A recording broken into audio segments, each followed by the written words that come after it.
Ang pagbagsak ng Konoha, Boruto vs. Jiraiya, at ang pagkawala ni Naruto.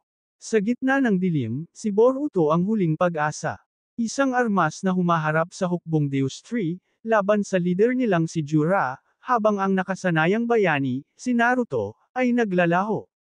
Pantay na pagsasalaysay ng tunay na manga plot mula sa Two Blue Vortex arc, paglusob ni Jiraiya sa Konoha, matinding bakbakan ni Boruto laban sa Diyos Puno, at ang misteryosong pagkawala ni Naruto at Hinata dahil sa mga kilos ni Koaki.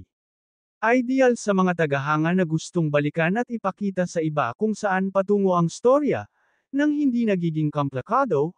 Tara, atin itong simulan. After this intro.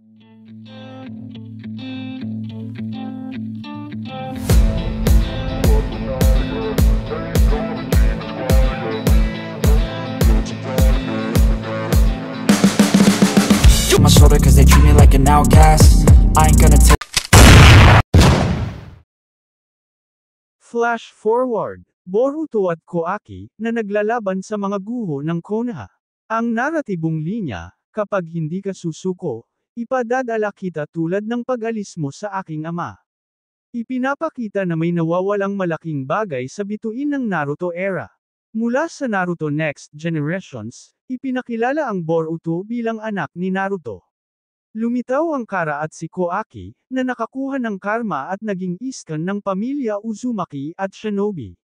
Sa huling labanan laban kay Ashiki, natalo sina Naruto at Sasuke, kaya naman si Naruto ay isinelyo sa ibang dimensyon, at si Sasuke ay na-rescue pero nawala ng kapangyarihan. Si Koaki ang lihim na nagpasya, babaguhin ang mga naging plano ng Otsutsuki, para protektahan si Naruto at Himawari.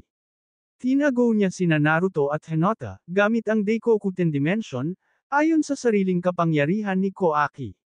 Inako niya ang kasalanan, at lahat ay naniwala na patay na ang Hokage. Sanhi ng memory rewrite, Ada at Demon, ginamit ang Omnipotence para palitan ang alaala ng buong Konoha.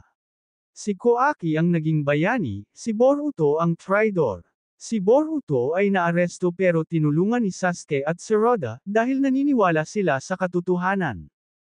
Pagbangon ng bagong banta, lumitaw si Jiraiya. 3 taon makalipas, lumitaw ang Sentient Ten Tails clones o Shinjo. Ang leader na si Jiraiya, ang tunay na Ten Tails, mula sa sangkatauhan. Siya ang may kakayahang kumontrol sa iba pang humanoid Shinjo, gaya ni Hidari, Matsuri, Ryu, at iba pa. Sa Chapter 8, sinalakay ni Jiraiya kasama si Hidari ang Konoha. Hinanap ni Jiraiya si Naruto, pakay niya ang kumain sa chakra ni Naruto para sa sukdulang ebolusyon. Dahil hindi niya mahanap si Naruto, tinarget niya si Himawari, at si Roda, bilang posibleng susunod na host. Ang mga shinobi ng Konoha ay bumagsak isa-isa habang nakakapinsala si Jiraiya at Hidari. Nakawala si Boruto mula sa pagkakakulong at lumiko, upang labanan si Jiraiya. Ginamit niya ang Flying Ragen at ang Ultimong Rasengan Usuhiko, nagagamit ang Planetary Chakra, laban sa leader ng Shinjo.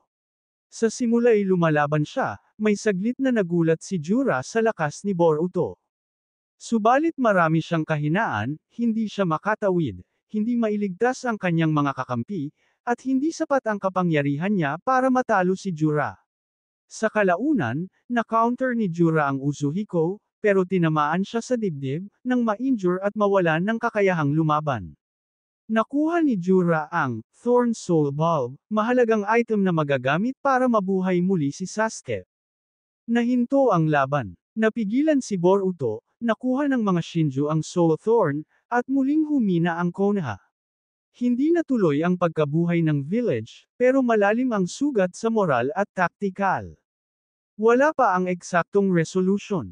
Si Koaki at Team 7 ay nasa sikretong misyon upang iligtas si Naruto gamit ang portal same as before. Si Boruto ay sinanay ni Sasuke para maghanda sa susunod na arc, habang si Shikamaru at iba pa ay naghahanda para ilantad ang katotohanan, oras man na madiskubre ni Koaki ang pagkakabihag sa sarili nilang memories. Hinaharap natin ang pinakamalupit na villain ng Boruto sa panahong ito, ang hari ng Shinjo, si Jiraiya. Wala si Naruto at Hinata dahil sa misteryosong pag-absorb ni Koaki.